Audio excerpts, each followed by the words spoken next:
On a rock, head in hand, I sit. Long white hair falls now to my lap, and my old, tired wings rest now at my side. Peaceful, still. Dawn. I watch the day come into being, the gentle approach of the sun, the world above, the world below, graced with light.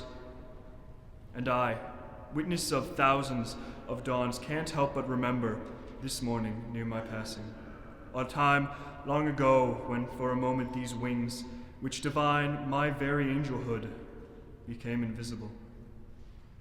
There was a spring festival in the countryside where I had been sent. Adults and children alike danced and celebrated the end of winter's shelter, the bountiful green beginnings, the harvests to come.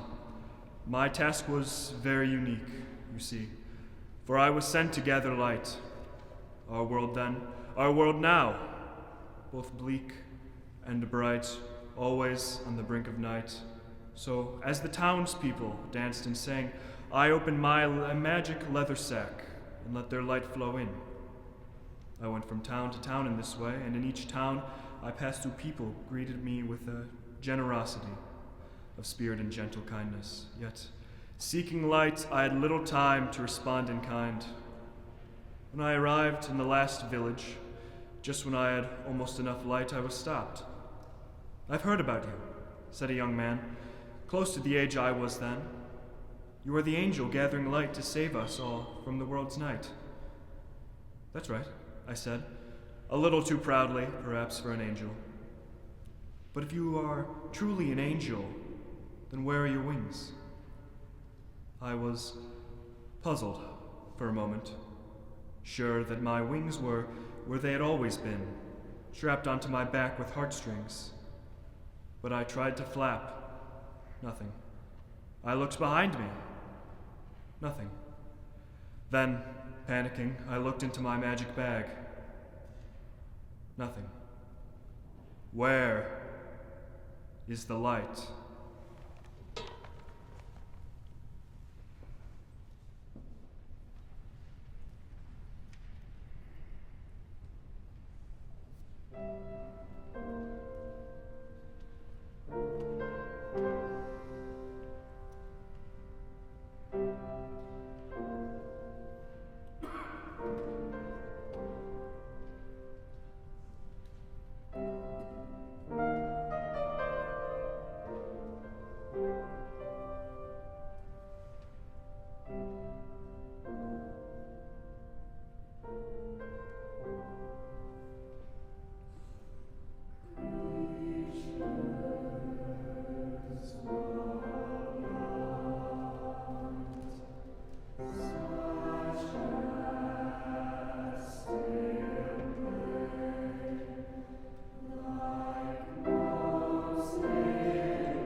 I'm Grace. That's what my father calls me anyway, although most days I'm not sure why. My friends call me Gray because I'm somewhere in the middle, between black and white, boy and girl, angel and human. I do have wings though, and I'm 17 and hip, so they're tattooed, and I've even got a piercing in my nose. So this is how it goes. We've been hanging around up here for a while now, waiting for heaven to fall, waiting for a call. Every day we look out across the sky, across the city, the urban playground for earthbound teenage angels. And every day we look, we see the city spread. We watch with dread, the trees disappears, the rivers run dry. We anticipate the end of thousands of harvests. We watch with fascination angels and humans form, look without seeing, hear without listening, touch without feeling. I watch compassion disappear as if it were simply going out of fashion. Compassion, out of fashion as I suppose my own wings might be tattooed when I'm old and wise. So in a flurry I transcend the borderland of the sky between you and me. I swoop down into the heart of New York City, of Montreal, of Moscow, and creep quietly through graffiti-covered alleyways, looking for a message, looking for direction. I look into the eyes of the people passing by for a message, for direction, and on one corner sits a woman with a boy child. She looks at me with innocent eyes. I touch her face gently. She smiles and then cries. Around the bend near yet another shop-lined street lies a man. I help him to his feet, and then I come to you.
small angel, 8 years old to be exact. I have a crooked nose and tiny wings. I like them because they make me a little bit different from everyone else, and that makes me special. I know I'm a special angel for other reasons too, because I'm one of the only angels my age who has a human friend. She's like me, 8. Where she lives, it's almost springtime, and the flowers in her mother's garden are poking their heads up through the snow. But she's sad. At first I thought it was because she couldn't see her own wings, but I learned the other day it's because her best friend moved away, and she doesn't know who to love anymore. She is what adults call lonely. But I am a young angel with a big heart and tiny wings, and I know how to love. So I went to visit her before bedtime the other night, as she sat at her window, looking out at winter's end.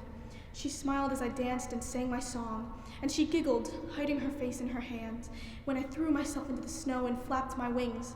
And when I got up there was a picture of me left behind in the snow, and I felt happy because the little girl had laughed, and I felt happy because she could see love like a picture in the snow.